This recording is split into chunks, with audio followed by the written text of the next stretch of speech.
Good afternoon, ladies and gentlemen.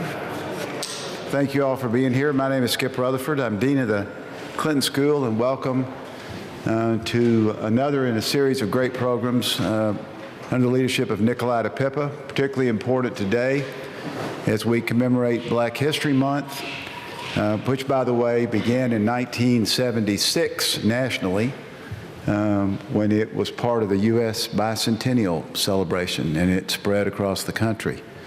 Some of you may make it, as Nikolai, as I always say about Nikolai, he always has the most timely programs.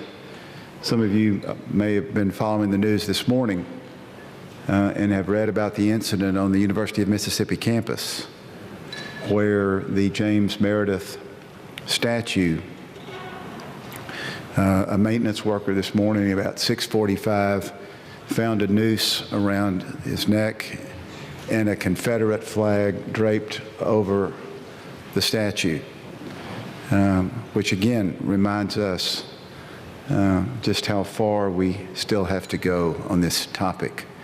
But clearly, from a timely perspective, the Meredith March and shooting, again, it comes very close to home. So if I could ask if you could turn your cell phones and other electronic devices off, I want to welcome Mike Moore, the Vice President for Academic Affairs at the University of Arkansas System, who's here. Mike is a strong supporter of the Clinton School and is a political scientist and likes all this stuff, so we're glad to have him in our programs. The speaker today is going to be introduced by a student from Brandon, Mississippi, Calandra Davis, a graduate of Alcorn State University with a degree in biochemistry. She founded LIVE, a nonprofit focused on poverty and youth literacy in southern Mississippi. She's worked at the Clinton School on an anti-poverty initiative with Delta Circles in Phillips County. She worked with the African Technology Policy Studies Network. I had to make sure I got that right. African Technology Policy Studies Network in Nairobi, Kenya. And now she's working with the UALR Bowen Law School doing a community impact study on racial disparities in the Arkansas criminal justice system. Please welcome Clinton School student Calandra Davis. Good afternoon. I am so pleased to be with you today and grateful for the opportunity to introduce Dr. Aram Goudsouzian. Dr. Aram and I share a very similar interest, African American history. It is this interest that propelled me into doing racial justice, healing, and equity work in the South, specifically my home state, Mississippi. Which was the final destination for the Meredith March. Dr. Aram focuses on this march in his most recent book, Down to the Crossroads, Civil Rights, Black Power, and the Meredith March Against Fear. He is also the author of 3 other books, The Hurricane of 1938, Sidney Poitier, Man, Actor, Icon, and King of the Court, Bill Russell and the Basketball Revolution. He also has an impressive resume outside of writing. He is the current chair of the history department at the University of Memphis, and before starting as chair, he earned his BA from Colby College and his PhD from Purdue University. He also has served as the director of the Marcus W. Orr Center for the Humanities. His latest accomplishment, which he will speak on today, includes a reflection of Stokely Carmichael's famous speech that ignited the Black Power movement, a movement I feel strongly connected to as it continues to influence my work in public service. Dr. Aram successfully tells both the known and the unknown story of the civil rights movement through a kaleidoscope of perspectives, and as the granddaughter of a March Against Fear participant, I am more than excited to hear this story told in such a profound way. So without further ado, I present to you Dr. Aram Goudsouzian. Good afternoon. This is very dramatic coming in here. I like this. Thank you so much for coming today. Thank you for Calandra for that nice introduction, and to Skip before that. It's a real pleasure to be here in this beautiful city. Let me begin at the beginning. It's late afternoon on June 6, of 1966, just south of Hernando, Mississippi, this stretch of road right here. James Meredith is walking down Highway 51. He's wearing a faded yellow pith helmet. He's twirling his walking stick made of ebony with an ivory tip. He's on the second day of a journey, a planned trek from Memphis, Tennessee to Jackson, Mississippi, for which he's outlined two main goals. The first of these goals is to, quote, challenge that all-pervasive fear that dominates the day-to-day life of the Negro in the United States, especially in the South and particularly in Mississippi. Second, to, quote, encourage the 450,000 unregistered Negroes in Mississippi to go to the polls and register. Again, this is 1966. It's the year after the passage of the Voting Rights Act. Rolling alongside Meredith at this time are cars filled with newspaper reporters, officers from DeSoto County, state highway patrolmen, and a few FBI agents. Meredith is famous, after all. 4 years earlier, he was the man who integrated the University of Mississippi, known to all as Ole Miss, which of course spurred rioting, the deaths of 2 innocent men, injuries of many more, hysterical objections from white supremacists, and a political crisis for what was then the Kennedy administration. But at this point, 4 years later, as he's walking, this is more or less the endeavor of a single man, a solitary man. He has 4 companions who start out with him, but this is by no means a mass march. He's just had his first real moment of triumph. He's just passed through, again, the town of Hernando, and he was greeted by a nice crowd of African Americans there, about 150 people, including men who shook his hand and promised they were going to register to vote and defied the hostile glares of the whites who were surrounded this town square. So he's just south of that, and he's feeling very good and feeling very strong. He's passing down this gently dipping stretch of road here. It's lined with pine trees and scrub oaks. Roadside gullies at the time were filled with honeysuckle and pine seedlings. The red clay soil still smelled kind of earthy. It had rained that morning, so there was this misty feeling. And there's some cars rolling ahead of him, some cars behind him, but he's walking along. And all of a sudden they hear a shout, "James Meredith! James Meredith!" There's a white man in the gully, and he raises a shotgun. And at the time, people swore that they could see a glint of sunshine come off the barrel of the gun. Bang! Meredith screamed. Everyone was scrambling and tripping over each other. Bang! Second shot. Meredith's crawling across the road here, his eyes white with panic, his mouth gaping open. He's muttering, Who shot him? Bang! A third shot. The white man had walked onto the road, came closer, and fired that shot. So as Meredith is screaming, the man headed back into the woods. As it happened, it seemed like law enforcement had been paralyzed for a second, like as if they were in the same sort of slow panic as everybody else. They finally snap out of it, and they rush to the scene. Newspaper photographers are snapping their pictures. Reporters are barking questions. Someone suggests that the Catholic priest on hand administer last rites. James Meredith, the hero of the Ole Miss crisis, is lying on the side of Highway 51 with blood soaking through the back of his shirt. 3 blasts from a shotgun. They transformed one man's walk into a civil rights extravaganza. Over the next 3 weeks, the titans of black politics would descend upon Mississippi. Activists and reporters would arrive from all across the nation. Most famously, it would spawn the cry of Black Power, which would be defining the next generation of the black freedom struggle.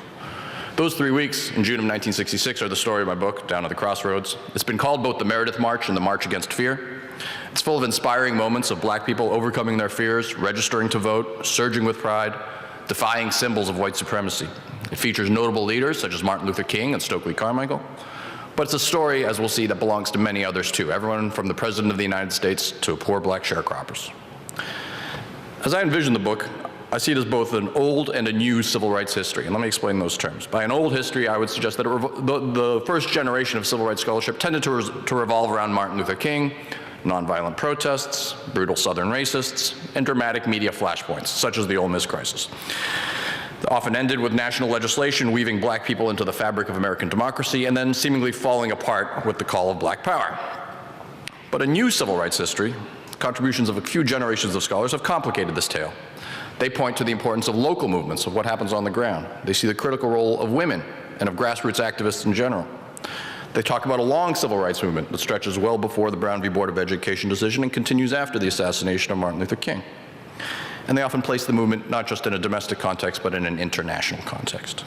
Moreover, they tend to see Black Power as an affirmative voice, something that is a calling for black identity and for political change. Ultimately, I think Black Power and the march itself, as I try to emphasize, works in both ways. It is both constructive and destructive. It is both hopeful and cynical. It is both unifying and alienating. It is a narrative, in other words, with many layers. And one for a historian like me, Luckily, that can be accessed through a huge variety of sources. At the time, the march generated abundant coverage from the media. It entered into the records of the various civil rights organizations. People perform oral histories, personal papers of various activists, memoirs that have been both published and unpublished. And moreover, it was a march that was closely monitored by the Mississippi State Highway Patrol, by the FBI, and by an organization called the Mississippi State Sovereignty Commission, which was dedicated to preserving white supremacy and had a paid informant who was reporting back on the upper-level meetings of the march leaders. I also performed about 100 interviews with participants in the march. These included civil rights veterans, political leaders from Memphis and Mississippi, local participants in the march, sometimes people from around the nation who came, some of them who just came to walk for a few days. One story, or one phrase from an interview particularly struck me. It was with Cortland Cox, who worked for a long time for the Student Nonviolent Coordinating Committee, SNCC. And he had originally been skeptical about the march and about his organization's participation in it. But he came to accept it, and he said, everybody should have their march. And I love that phrase because it came to it was an approach that I tried to adopt, and an approach I tried to adapt to my own ends. Taking people on their own terms, trying to understand how they understood the march, what it meant for them, what it meant for their vision of racial equality. That could be very different. So I like that. Everybody should have their own march. James Meredith had his own march, even after he was shot. He survived the attack. He was shot with birdshot pellets. They lodged into his head, into his back, into his neck, and to his leg. And he was severely wounded. He recovered for some time in a Memphis hospital before returning to New York City to recuperate, and he joined the march back at the end. Meredith's survival ensured that civil rights organizations were determined to continue his path, and he allowed them to do so. But as Meredith continued to emphasize, this was no longer his march as he saw it. In his mind, this was a walk that was to be conducted by men, specifically men, who were independent and who would follow his lead, who would be self-sufficient and wouldn't impose on local communities. They would not involve women and children. In many ways, he was a critic of the way that the civil rights movement had been conducted in other mass marches. And throughout the rest of the march, he continued to express his dissatisfaction with the conduct of the march, with the fact that it detoured from his planned route down Highway 51, and that it detoured into the Delta, where there were larger black majorities. He grumbled that the march leaders were debating with each other and it was entering into the public realm. Meredith, after all, was a military veteran, served 10 years in the Air Force, and he hated any semblance of what was seen as disorder. He was also increasingly a critic of nonviolence. When he was first walking, he almost was going to bring a gun, and he decided not to bring a gun, and he later regretted it. In fact, as soon as he was shot, he regretted not bringing a gun. He said, speaking of his attacker, he said, he shot me like I was a damn rabbit. Meredith, as I mentioned, returned to Mississippi for the march's final days, for the last few days of the march, but he did so on his own terms. He came back to Mississippi at a time when the march leaders were meeting, and he left the meeting. He saw it as too chaotic. He didn't see it as serving his own ends. He ended up leaving his own stretch of the march by himself, even though the march had already gone down that way, and he attracted a number of followers. And Meredith continued to have an important appeal in Mississippi. He was his own man, and he was very much admired for that. And of course, it was Meredith's sacrifice at first that had led to the march occurring in the first place. It was Meredith, after all, who on the last day in the final rally in Jackson, who won the loudest cheers.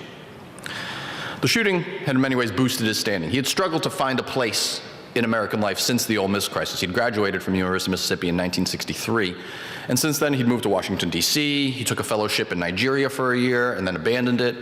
And at this time he was in Columbia Law School. But he hadn't found sort of his place in the movement, and he refused to be associated with any civil rights organizations. He was so independent. And the march gave him a credence, and it gave him a stature that he'd been looking for. He had hoped, after all, that when he had started this walk, that it would lead to the beginnings of a political career in Mississippi. He wanted to return home, and he was thinking that this would help to build his political following. And indeed, that picture of Meredith riding on the highway that I showed you before, that was splashed across the front page of every newspaper in the United States and abroad as well. It was a photograph that later won the Pulitzer Prize. There were many newspaper profiles highlighting Meredith's independence and his strong identity. And moreover, when he was shot, it was used as a political tool. At the time, there was a civil rights bill before Congress, the so-called Civil Rights Bill of 1966, and liberal senators and congressmen were lobbying for it on the idea of Meredith's sacrifice. As one newspaper called it, it was a bargain in blood. Moreover, when he was attacked, it led to cries of conspiracy. People pointed to the slow response of Mississippi state authorities, and they said, oh, they must have been in on it. They must have been in on the attack. And the man who shot him there, Aubrey Norval, was painted as this vicious white supremacist, perhaps working in cahoots with other segregationists. Yet Norval is actually one of the march's great mysteries, maybe the greatest mystery of the march. He was a guy who was a hardware clerk from Memphis. He had no known attachment to any civil rights organization. I'm sorry, to any white supremacist organization. No apparent motive, not even a really legitimate getaway plan. He just walked back into the woods and the police found him there. Why did he do it? He ultimately pled guilty, but he has never revealed a motive. He still lives in the same house today that he lived in at the time. As you might imagine, I tried to interview him and ask him, but he continues to maintain his silence. Ironically, that silence doesn't just allow civil rights supporters to paint him as their enemy, but so too segregationists. White supremacists throughout the South blamed Aubrey Norval for being in cahoots with the civil rights movement. They said, oh, civil rights organizations must have paid him to shoot James Meredith. Why else did he use birdshot? Why didn't he, if he was really trying to kill him, why didn't he use a single bullet? So they created their own elaborate conspiracy theory. By wounding Meredith, Meredith survives. In comes the national media, in comes the federal government, and they punish Mississippi even further. This was the ideology of many white supremacists at the time. I said everybody should have their march. They had their own march. Stokely Carmichael, too, has his march. Born in Trinidad, raised in the Bronx, educated at Howard University, Carmichael was a fearless grassroots organizer in Mississippi, particularly during Freedom Summer in 1964. A man with a gift for being able to connect with his audience, whether it's local people or whether he's in the South or the North, whether he's talking with national important figures or common people. He's a charismatic man. He's exceptionally provocative. Moreover, he's increasingly disillusioned with the federal government, particularly after his experience in Mississippi in the summer of 1964. His organization, the Student Nonviolent Coordinating Committee, or SNCC, had helped to create a new party called the Mississippi Freedom Democratic Party that billed itself as the legitimate Democratic Party in Mississippi because it was open to all. Well, because they were not allowed into the all-white traditional Democratic Party, they formed their own delegation and they went to the Democratic National Convention in Atlantic City in 1964, and they demanded to be seated as the legitimate delegates. And they were offered this half-hearted compromise of 2 at-large seats, while the National Party would continue to recognize the all-white delegation from Mississippi. Frustrated with that, they left, and they were increasingly disillusioned with national politics. They came to see the federal government increasingly not as their reluctant ally, but rather as just another one of their enemies. For Carmichael, his prescription to this, what he saw as the sort of the larger racial hypocrisy of federal institutions, was to form all black independent third parties. And he did so in Lowndes County, Alabama through 1965 and early 1966. It was a group that came to be known as the Lowndes County Freedom Organization. And he saw this as a model that could be followed elsewhere. Rather than try to integrate into the established parties, black people should form their own power bases, their own power blocks, whether that's in the rural black belt or whether that's in the crowded ghettos of the North. 1 month before the march, he's at a SNCC retreat, and he says, quote, "We assumed we could organize around ideals such as goodness, justice. We assumed that this country is really a democracy, which just isn't working." At that very same meeting, Carmichael was elected the new chairman of SNCC, a signal of the organization's evolving radicalism. They'd already issued a statement against the Vietnam War. They were the first civil rights organization to do so. They were just about to boycott a White House conference on civil rights that was held just before the march began. Carmichael himself in publications was starting to talk about how, quote, integration is irrelevant. In other words, the purpose of the civil rights movement isn't for black people to fold into white institutions, but rather to lift themselves up. And his organization, SNCC, by this time, is certainly defining itself against nonviolent mass marches that are designed to appeal to white consciousness, which is what the Meredith March seemed to be developing into.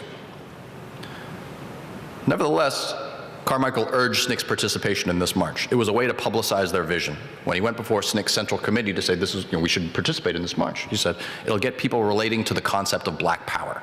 So that phrase was already in SNCC's lingo. But what became unique was that on June 16, 1966, as SNCC joined the march, Carmichael had provoked his own arrest that day. They'd just come to Greenwood, which was sort of the gateway into the Mississippi Delta for them. And SNCC had a long history in Greenwood. That was their home base during Freedom Summer in 1964. That's where Carmichael had served as a project director. He knew many local people. He stayed with local people there, and he had all sorts of connections. It was very purposeful that SNCC unveiled the slogan of Black Power on this day in this place. Carmichael had, again, wherever the march went, the marchers tried to set up their tents for the marchers to stay on public land in the black community, typically at a black school, with the ideology that this is, black people pay taxes too, this is public land. If there's segregation, nevertheless, black people should be able to control their own communities. So this was the idea behind it. If local leaders approved of us putting the tents here, we should put the tents here. They tried to do so at an elementary school in Greenwood, and they were arrested. Carmichael showed up at the scene and basically provoked his own arrest. So he spent that day in jail. He was bailed out that evening, just as this rally was developing in Broad Street Park. So they went to another piece of land in the black community, and this time just simply occupied it. They were, they just rushed into the land, so the police had the option of either arresting everybody or just letting it happen, and they let it happen. There was about 1,000 people in Greenwood's Broad Street Park that night. Many of them know Carmichael personally, and they've been prepped by advance organizers for what's to come. They've been talking about the slogan. So when Carmichael says, "We want black power, we want black power," and then starts saying, "What do you want?" the people know. They respond, "Black power." And it's a loud, enthusiastic response. It's a slogan that immediately resonates with black people, not just in that park that day, but throughout the country. It captures a whole host of frustrations with the slow pace of federal reform. Yes, the Civil Rights Act had been passed. Yes, the Voting Rights Act had been passed, but that wasn't shaping life on the ground yet in Mississippi or elsewhere. With the limits of nonviolence, many people admired Martin Luther King and his tactics of nonviolence, but they didn't necessarily believe that that was a way of life, that it was for them. And also frustrations with what they saw as the uncertain commitments of white liberals. They tried to work with white liberals, they tried to work with white institutions, such as the Democratic Party, and that left them frustrated. Black power also isn't just about frustrations, though. It also captured aspirations about the need to control your own community, to have autonomy over your own community, about pride in blackness, in your culture, and your history. Carmichael comes to be seen as sort of a human embodiment of black power. It's a contested term, one that has many meanings, and right from its unveiling generates an enormous amount of controversy. The press tends to see black power in terms of violence. They simply contrast it to Martin Luther King's nonviolence and just see it as sort of violent revolution. Yet for the young militants in the civil rights movement, this is fundamental to their larger vision. They see their goals as sort of a larger race consciousness, psychological liberation, and with that, asserting control over their own communities. For more blacks, it's about just sort of a way to live. It was something that allowed them to express pride in themselves and in their capabilities and their possibilities. Black power provided sort of a language for uplift. Carmichael comes to be seen through the march as a lightning rod, adored by many civil rights activists and others, admired even by those who don't share his particular ideology, but also someone who provoked many anxieties among liberals. Was he eroding the gains of the civil rights movement? And someone who came to be seen as detested by conservatives who saw him as a dangerous radical. So everybody should have their march, and Carmichael had his, and Martin Luther King had his march as well. King is in many ways at the narrative center of this story. The march, in my mind, revealed many of his greatest gifts, even as it was testing him, as he'd never really been tested before. And there were plenty of reasons for his organization, the Southern Christian Leadership Conference, not to get involved with this march through Mississippi. SCLC had very few roots in Mississippi, and at the time, they were in the midst of an ambitious campaign in Chicago. They were trying to bring the tactics of the Southern civil rights movement to a large northern city. But when James Meredith got shot, King decided that they were going to Memphis and they were going to carry on this march. He cast it in terms of a spiritual imperative or a moral imperative. In fact, on the day that Meredith had launched his march, King gave a speech at his home church, Ebenezer Baptist Church in Atlanta, in which he talked about the role of the minister, and that he was an agent. He should be an agent for social change, that he should be a voice for the dispossessed, a voice for the poor, that a minister's job was not to entertain or to make people feel good about themselves, but rather to advocate.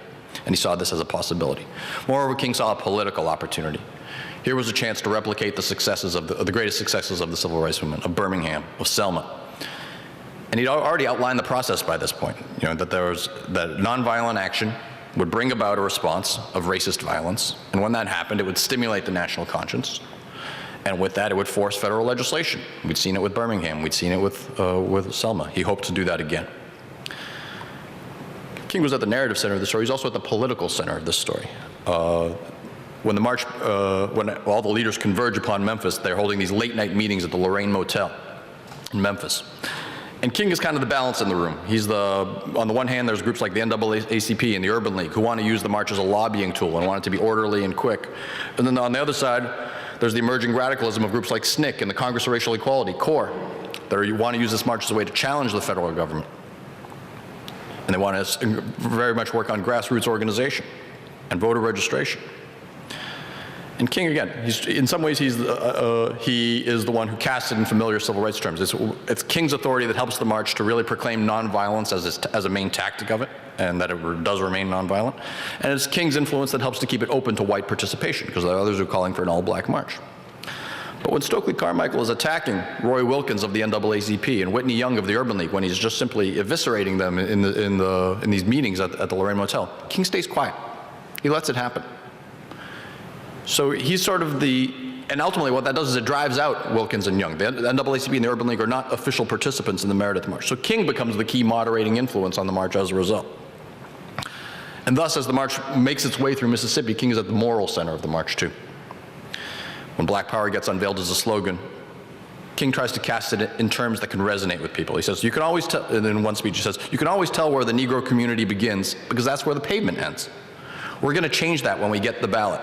That's what we mean when we say power. So he's trying to translate the idea of Black Power into sort of universal democratic terms. But King never uses the phrase Black Power because it's an implicit criticism of two of his core values, nonviolence and racial integration. You can see him here giving a speech at Enid Dam, which is in the end of the first week of the march.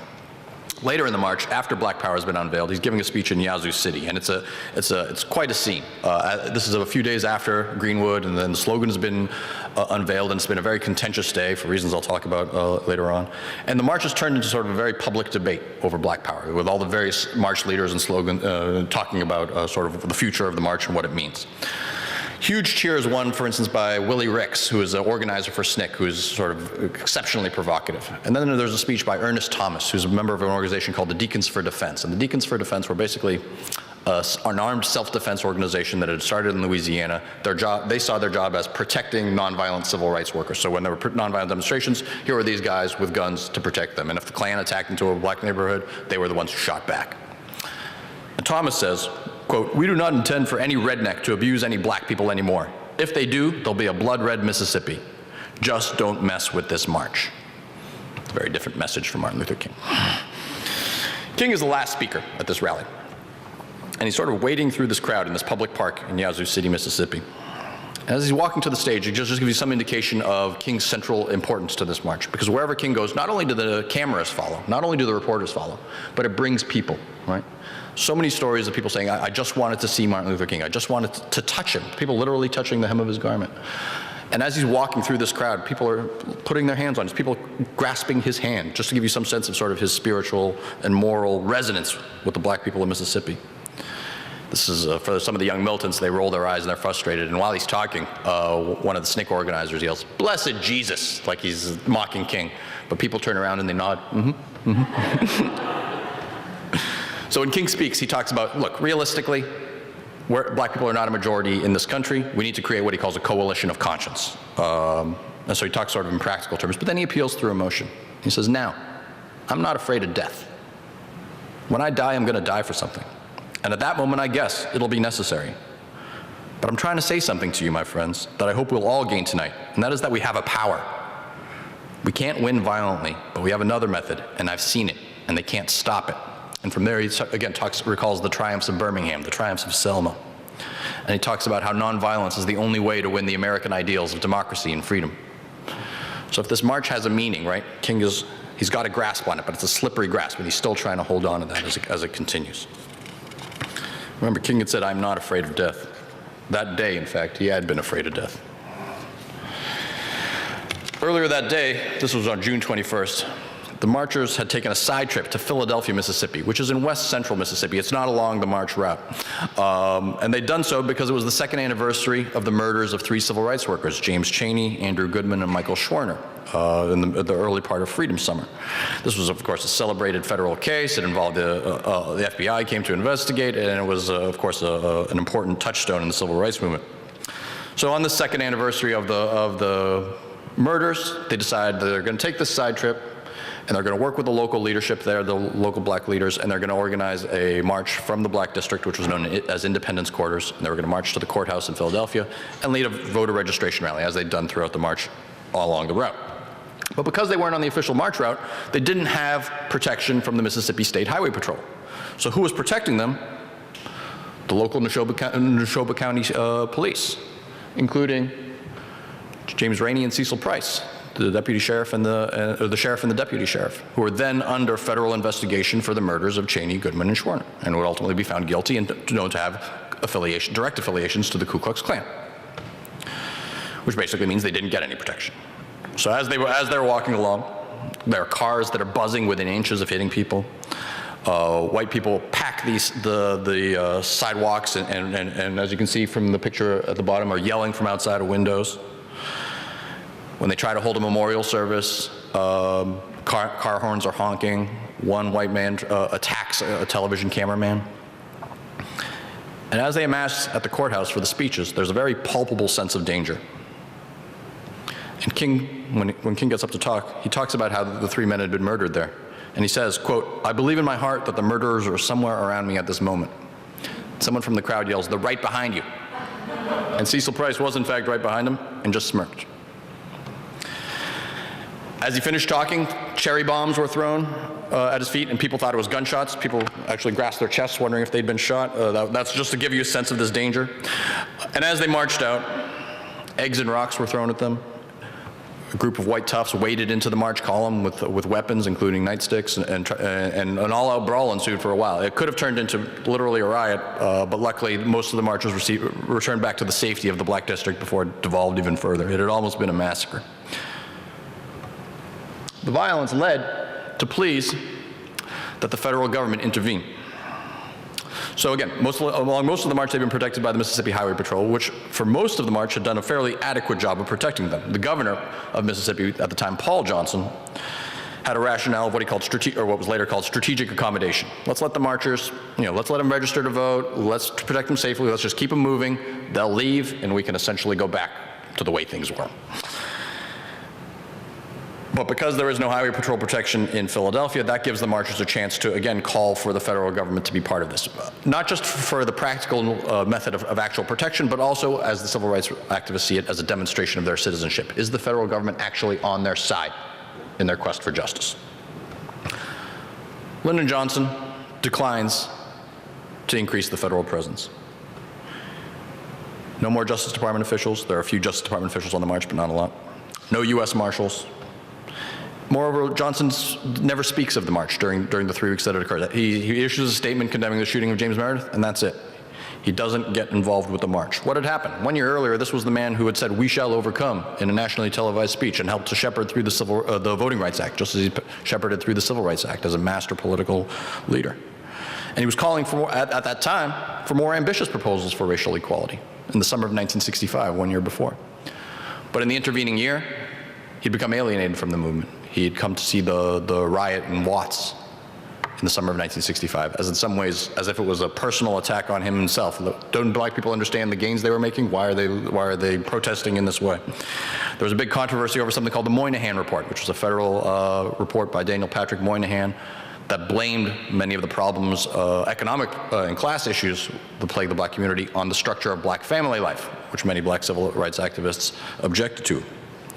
Moreover, there had been criticism of his escalation of the Vietnam War over the intervening year, which had come to really dominate his day-to-day life.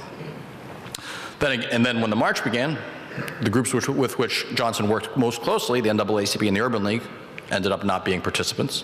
And moreover, the marchers had drafted a manifesto that was openly critical of Lyndon Johnson. So he saw no political benefit to being associated with this march.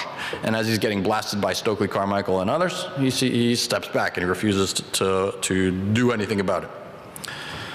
But that means that as the march is winding down in its final week, it gives the state of Mississippi and its governor, Paul Johnson, basically carte blanche for handling the marchers any way they want. They know there's going to be no federal response.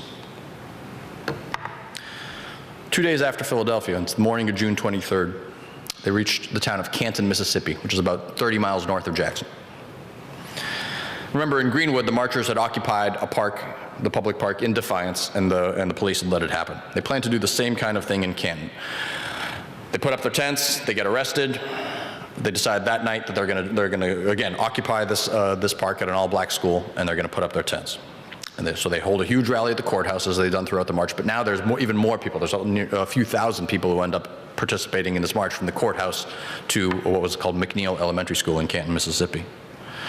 And just before they left for that final walk through Canton, Stokely Carmichael said, "They said we couldn't pitch our tents on our black school. Well, we're gonna do it now."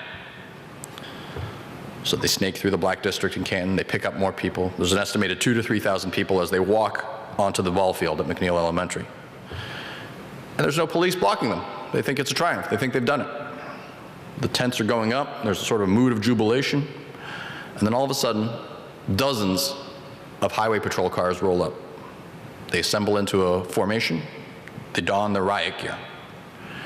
Martin Luther King is on top of a truck speaking to the assembled people, and he's urging the crowd, stay orderly, stay unified, stay nonviolent. Meanwhile, Stokely Carmichael's buzzing through the crowd, chanting, "Pitch the tents. Pitch the tents." It's getting dark. The police launch tear gas. And they don't launch tear gas to create exit paths. This isn't done for crowd control. They don't do it, just put it along the line and let the wind blow so the people will scatter in one direction. No, rather they launch the tear gas directly into the crowd and around it in all directions. They're doing it to punish the marchers. There's half-blinded marchers running in every direction. A number of people sprint to a chain link fence and try to climb it, and it collapses under their weight. People are screaming, crying, vomiting, squirming and wailing and gasping for breath. One woman later wrote that it felt like hot pokers were being stabbed into her eyes. And then, for some of the trained activists who had been in tear gas before, they knew that they were supposed to drop to the ground, right, and let the tear gas rise above them. But they were the ones who suffered the worst that night, because the police marched in to clear the field, and they're kicking people, and they're hitting them with nightsticks, and they're dragging people into ditches. In about 20 minutes, the field clears. Many injured. Impromptu hospital has to be set up at a local church. One dazed woman walks towards a line of officers, and she says, "Can't you see I'm a human being just like you? Can't you see it?" And the policeman draws back. "I couldn't see it, friend. I couldn't see it." The tear gas attack in Canton leads to a whole host of wide responses. The governor, Paul Johnson, has the extremely disingenuous response that this is something that had to happen. Moreover, he audaciously claims it was the humane thing to do, which doesn't make any sense. In general, there was a public outrage. It was obviously reported in the newspapers and television cameras, but it happened after the local news that night. And because it was so dark, there weren't sort of the iconic images that existed that as we'd seen, for instance, with Birmingham of the police dogs, or in Selma with the attack on the bridge, at the Edmund Pettus Bridge. Probably more important is that it continues to be ignored by the federal government. Johnson never issues a statement condemning the march. His Attorney General, Nicholas Katzenbach, condemning the attack. Attorney General Nicholas Katzenbach just offers a very lukewarm statement. "I regret that this happened," but doesn't say anything more, doesn't blame anybody. On the march itself, as far as King's concerned, this reinforces the need for nonviolence. He says, how can we be violent in the face of a force like that? But for people like Stokely Carmichael, it's solidifying their attitudes about the harshness and about the permanence of a racist system, that there's no way to convert the consciences of their enemies. In the midst of the attack, Carmichael was hit directly by a tear gas canister, and he had a moment of just outright panic. Remember, this is a guy who was at the time 26 years old, and just thrust into the leadership of a national civil rights organization, thrust before the media, and compelling this new direction in black politics. And for a moment, the pressure had to break him. But when he recovers, in the aftermath, he's even more confrontational, even more militant than ever. So in the march's final days, they return to some of the sites of their recent battlegrounds. They do lead a defiant second march through Philadelphia, this time with very good protection from the Mississippi Highway Patrol. A very similar atmosphere of fear, but this time there's much more safety. Now that's ironic. The same officers who had tear gassed them, the same officers who had clubbed them, the same officers who had attacked them on the ball field in Canton are the same ones the next morning who are protecting them in Philadelphia. That night, they return back to McNeil Elementary in Canton, and they expect many of the marchers are expecting another confrontation over the tents. Unbeknownst to them, the local leaders have generated a compromise in which they will hold a rally at the ball field, and they'll allow that to happen, but they won't allow them to pitch the tents. And moreover, the local leaders agree to this because they think it'll establish lines of communication with the white power structure that hadn't existed beforehand. So it helps to lead to long-term gains for them. But for the marchers, especially for the younger, more militant marchers, they're exceptionally disillusioned with this. They had expected that they would be able to defy the authority of those who had tear gassed them, and yet, so this leaves them frustrated. And that's a picture from that rally that night. Finally, the march moves on to Jackson. The last gathering stop before the last day is at Tougaloo College, an all-black college on the north end of Hinds County, where Jackson is. And it's sort of a jubilant mood at that point. So there's a late-night rally that features Sammy Davis Jr., James Brown, and appearances by celebrities like Dick Gregory and Marlon Brando and Burt Lancaster. And then on the final day of the march, Sunday, June 26, there's an estimated 15,000 people who participate as they march from Tougaloo to the courthouse, to the state capitol in downtown Jackson. Remember, this had begun as the endeavor of a single quirky man, James Meredith. It ends with the largest civil rights demonstration in the history of Mississippi. This is the last great march of the civil rights movement. It's the last time that the major organizations cooperate together on a mass, nonviolent demonstration, one that becomes national news and a federal lobbying tool. Its impact is that it continues to generate controversy over black power. Further alienation of Lyndon Johnson, the era of transformative civil rights legislation is drawing to a close. Denounced by many liberals, including black liberals such as Roy Wilkins of the NAACP as, quote, a reverse Mississippi, a reverse Hitler, a reverse Ku Klux Klan. They see black power as inherently destructive. Although, as many scholars have since pointed out, black power takes on many forms. It can take on the form of electoral politics. It can take on the form of cultural pride. And these are ways that continue to shape the African American experience today in very positive ways. For Carmichael himself, he's deemed the heir to Malcolm X, who'd been slain the year before.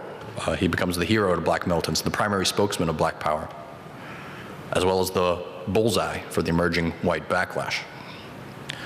Martin Luther King is shaped by the Meredith March too. That summer, he moves on to Chicago, where he faces similar fears, where he sees race increasingly as a national problem, one that is intertwined with class. On the march, he had hoped that it would highlight the deep poverty in Mississippi and that it would help to start a national conversation on that. And he was very much affected by the people he met in Mississippi and the poverty that he saw. And that would help to shape his Poor People's Campaign, his great idea for 1968, to bring a mass demonstration to Washington, D.C. to protest poverty and to stimulate federal action upon it. He returned to the sites of the march to help stimulate activity for that, and it's that same impulse that brought him back to Memphis in April of 1968 to participate in the sanitation strike, and of course where he met his demise. As for James Meredith, he walks on. In 1967, he decided that he was going to walk the stretch of the march that he had missed along his original route, from the spot where he'd been shot in Hernando to Canton, which is where he'd picked up with the rest of the marchers.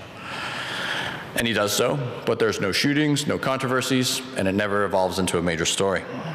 And yet he continues to walk. He's launched these long walks through Mississippi, through New York, once from Evanston, Illinois, all the way to the East Coast, and for various causes, everything from voter registration to promotion of education, promotion against illiteracy, and so on. He remains a very unpredictable man. At times he has been affiliated with the Republican Party, at other times with the Democrats. He's run as an independent in Mississippi. And in the 80s and 90s, he makes his bizarre turn toward far-right conservatism. For a time, he's associated with the office of Jesse Helms, the North Carolina senator, and even he endorses the campaign of David Duke, who is a former Ku Klux Klansman. He's a man who marches to the beat of his own drummer. But if you really want to understand the impact of the march, I think you have to shift somewhat away from the headliners and look at the local people of Mississippi. Over 4,000 people registered to vote along the march route. Everywhere the marchers went, they tried to hold a rally for voter registration.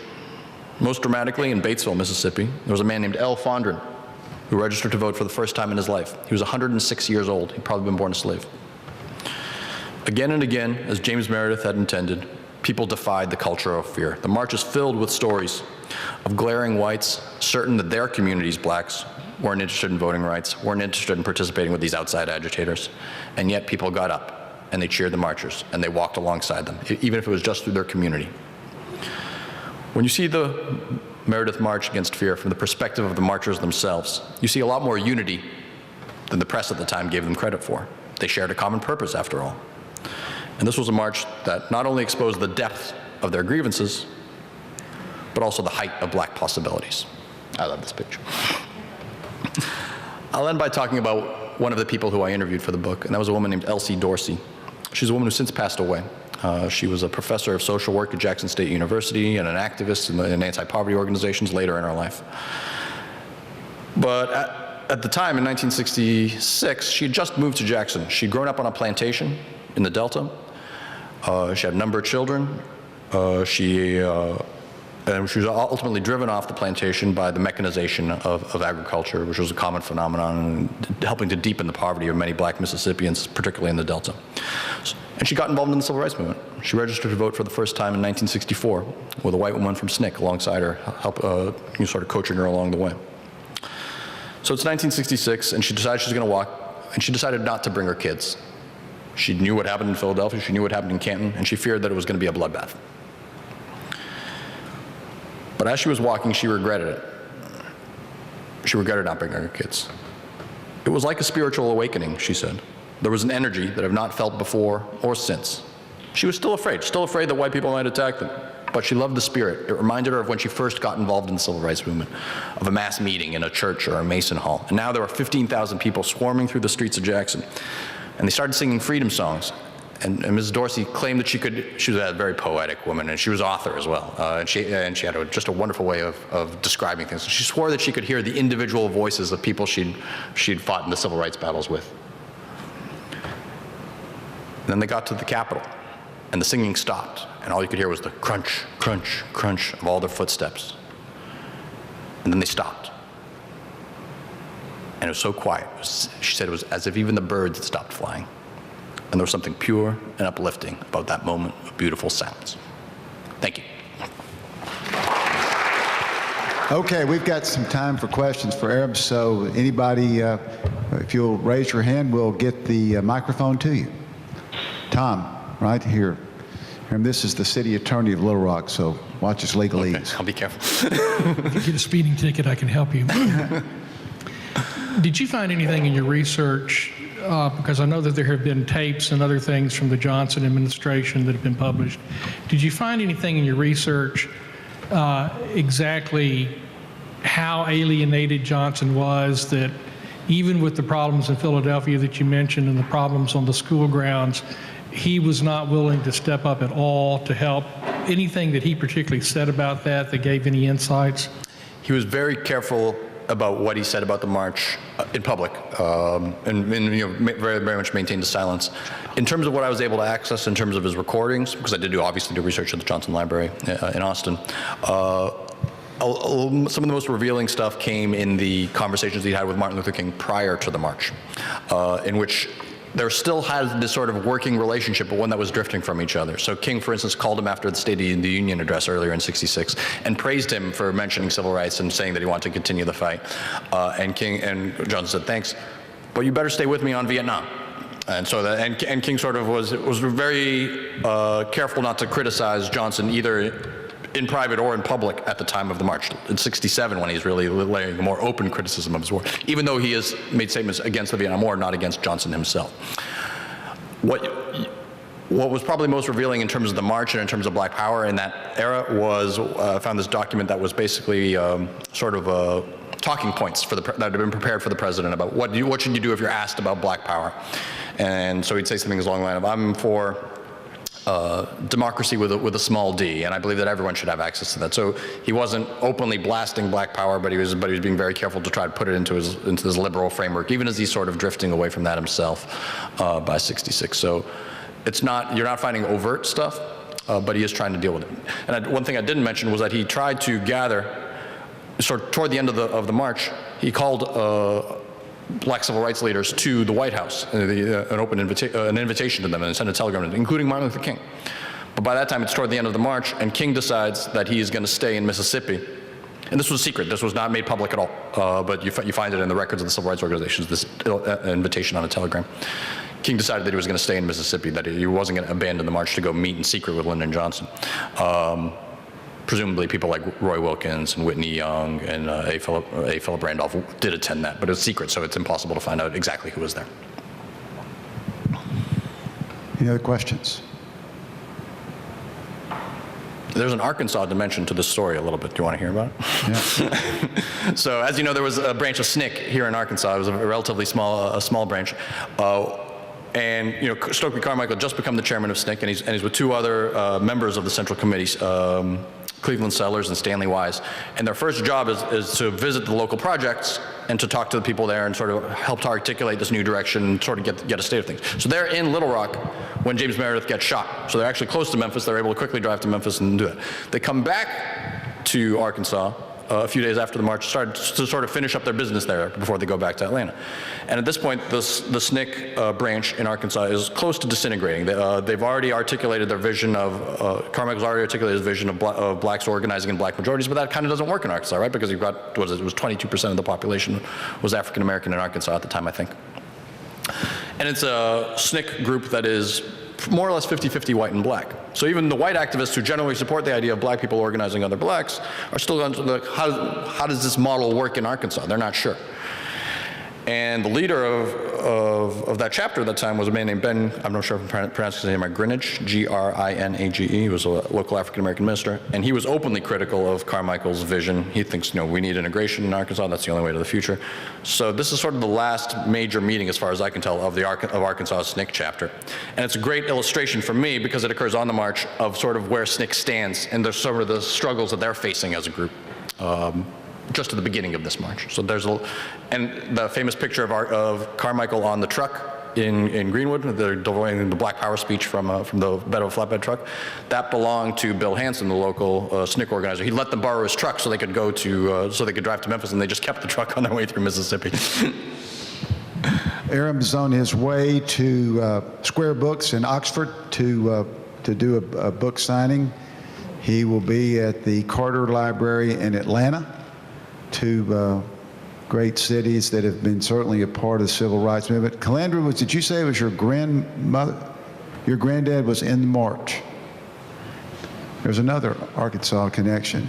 And I will say this, I hope, I'm going to buy copies of this book to give to family. I hope you will. And I also say I'm a little envious of the students at the University of Memphis who get to have him teach civil rights and history courses. Let's welcome Aram and thank him for being here.